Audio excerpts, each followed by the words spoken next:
Hello. So today I'm basically going to go through some promos that they just revealed just a little moment ago from the live stream. So there's two cards, which both happen to be in clans I play, and I haven't actually looked at the skills properly. I had some of my friends just tell me that there's some new cards, kind of explain the skills sort of, but it kind of flew over my head because I was just multitasking doing some things. So to start with, let's go through this card, which looks a bit like Canarius. Yeah, it's Canarius. I think there's an artwork as well here. This is how the card looks like.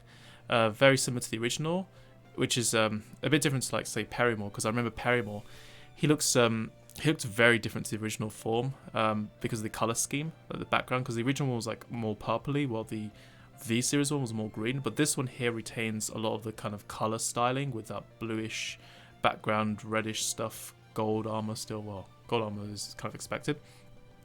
The original one was actually a really interesting card because I used to like one-turn kill people with it back in the olden days, like with especially the Lawad matchup, which people used to say was like very annoying because of how defensive it got. I used to just go into heavy Lord Google it and then just call this, check top 7, get free superior calls, free attacks because it was low counterblast usage. So to start with, the skill is basically so it's got the generic grade 2 stats, continuous, rearguard and guardian skill. If you have called 2 or more units during this turn, because for some reason they can't choose the keyword unite, this unit gets power plus 5k and guard plus 5. So it works both on rearguard and guardian. It's a bit like Jeffrey and Perrymore. It's more continuous rather than just igniting in one spot via auto. So this is quite good if you happen to just need that extra shield.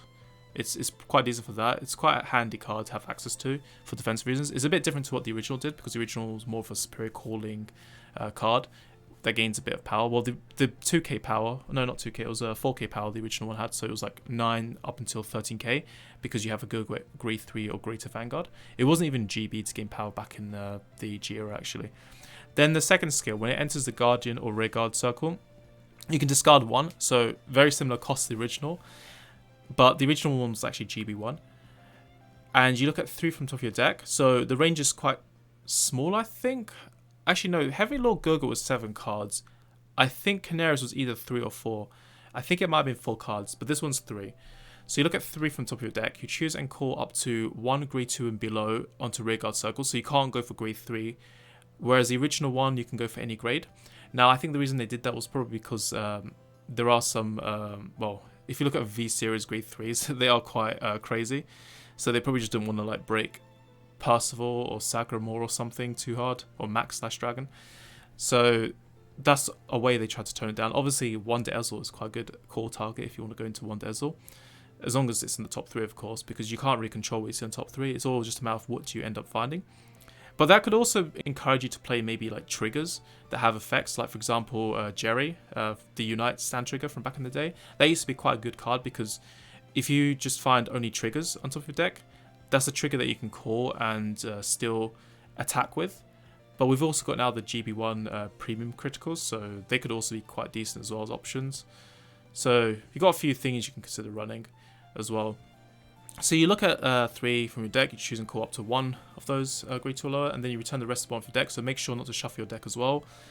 And then if this unit enters the Guardian Circle, so there's a bit of a bonus skill. So not only is it being used for attacking, but it's also being used, you can sort of have the extra bit for the guarding, which is that you may call this unit onto Guardian Circle instead.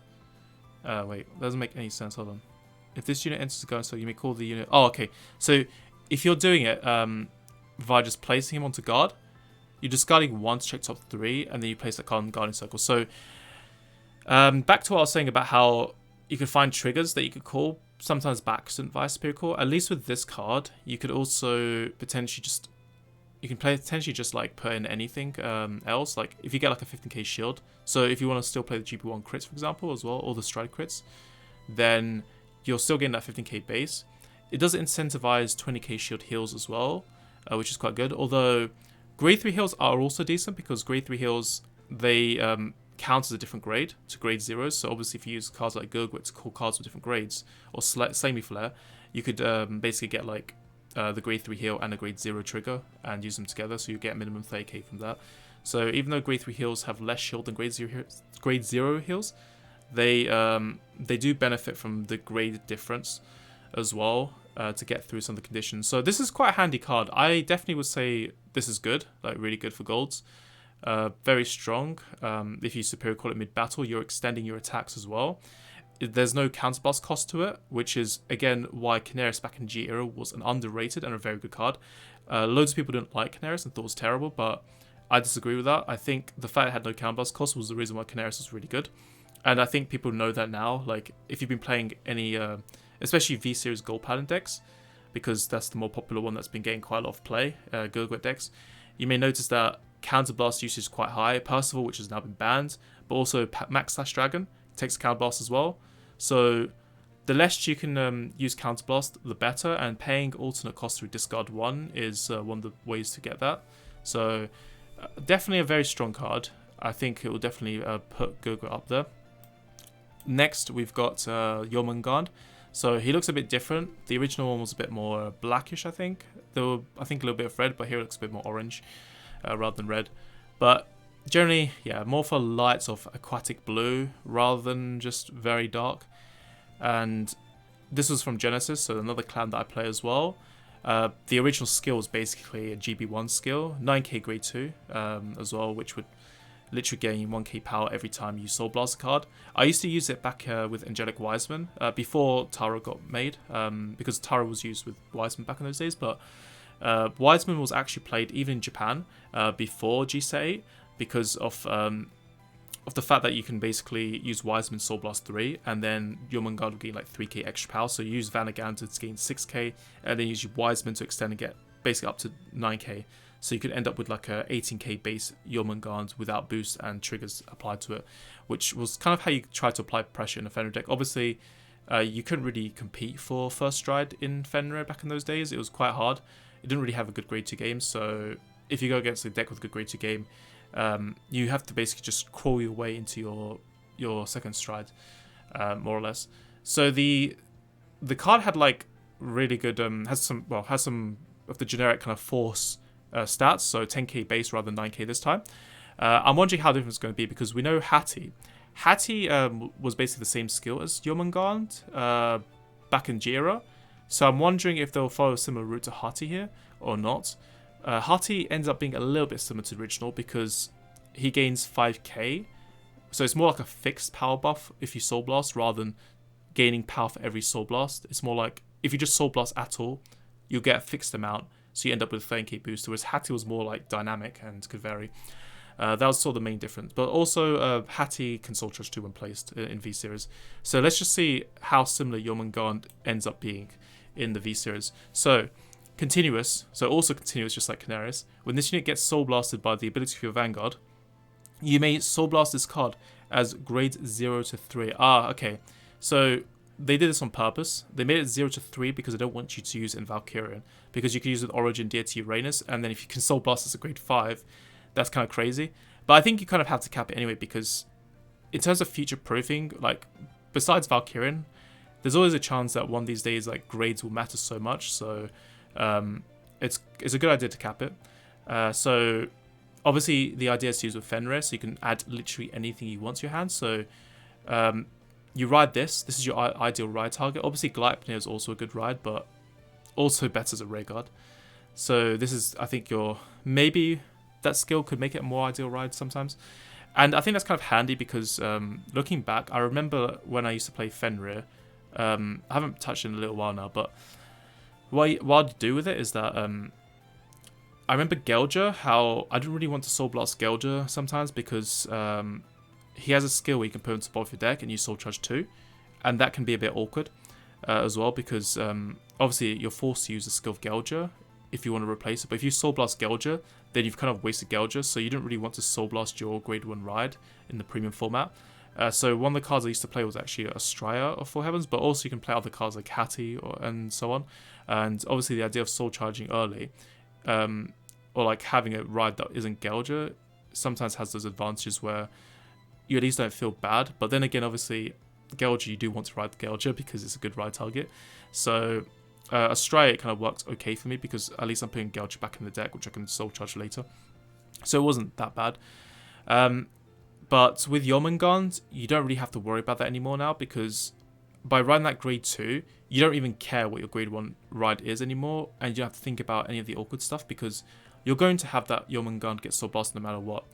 So another card you can also make use of this with is Yatagarasu, of course, because you can then, as you may notice, there's no like specified timing to it either, and there's no Vanguard requirements, so easily you can throw this as a grade 3, which means that your draw 2 skill will be much easier in Fenrir as well. Obviously you want to get three grade 3s. Now let's get onto the rest of the skill. So when your card gets put into drop zone from Soul during your battle phase, so this is a rear guard once per turn, so if you're basically Soul Blasting, this is quite similar to the original, because the condition was pretty much the same, except you gained 1k power every time you did that. This card though, instead of gaining 1k power for every time, and it's a one-off skill only, you're counterblasting 1 to draw, and then during this turn, this unit gets 5k for each of that unit's grade.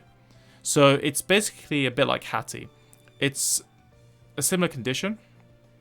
Oh, you may notice as well, it says battle phase.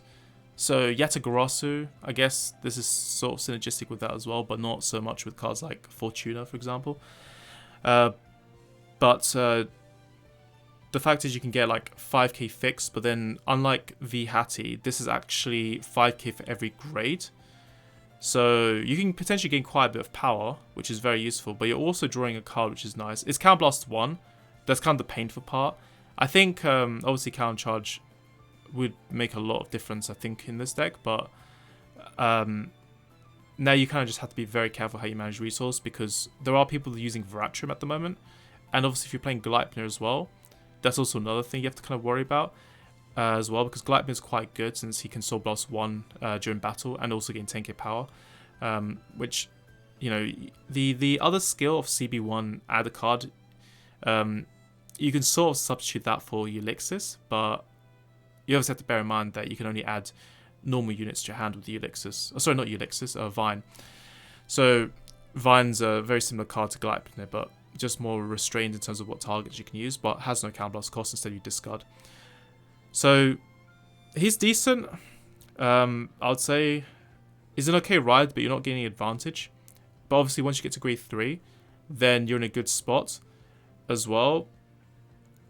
So I think another thing as well is Vanguard. So if you ride Vanguard, you're not really in a good place, because his skill is during the ride phase, or when you're just placing him as a rear guard as well. So you can't actually combo this with Vanguard, because it's a battle phase skill. So that's also another reason I think why Gleipnir will probably need to be used more. Another thing as well to notice is that it does say during your battle phase, so you can't use it with cards like Veratrum as well. So there is a bit of clashing. I'm not sure if they're maybe just trying to maybe make people pick a bit more between these cards, possibly, because it will get to a point where there's just too much counterblast going on. But Yatagarasu's obviously going to benefit from this quite a lot, and if you have spare counterblast, you get an extra draw as well. And it says here actually during this turn, this unit gets, so the power does stack. So if you restand it with Yatagarasu, you're going to have that power for multiple attacks as well. So let's just say, well, you could Soul Blast grade 3, but if you Soul Blast grade 3, you might not have the grade 3s for Yatagarasu because you're competing for resources. So maybe you might end up doing a grade 2. So let's just say it gains 10k. So it's a bit like Gleipnir. You can sort of have that 10k just last until the end of turn as well. But it's once per turn, unlike Gleipnir. So Gleipnir can get to 30k from his own effects, whereas this card can only be capped at 20. But that's pretty much it, I think, for these new card reveals. So they're interesting promos. You may notice that they're both promos that are used for basically the Strider grade 3s. So I'm not sure if that's like by intent. If maybe what they're doing is that they're getting ready for the VR reprints, and maybe they'll make these into promos for the next Clan Collection or some sort of similar set to that if they're going to do things differently. So that kind of gets me excited, because now I'm just thinking, does that mean the Oracle Think Tank one, when we get that, do we finally, for the first time ever, get a Susanoo promo? And not only that, but just the first card in forever that's designed, well, with the Susanoo name. Actually, I don't think any of these promos require Gurgwit or Fenrir. They're both generic cards, but they do go with the theme of the deck. So I'm very interested to see what Susanoo ends up with as well. And we've seen how good the V promos have been generally for trying to push decks a bit, like Thavos, for example. So yeah, let me know how you're feeling with these promos, really. And until then, I will see you later. Bye.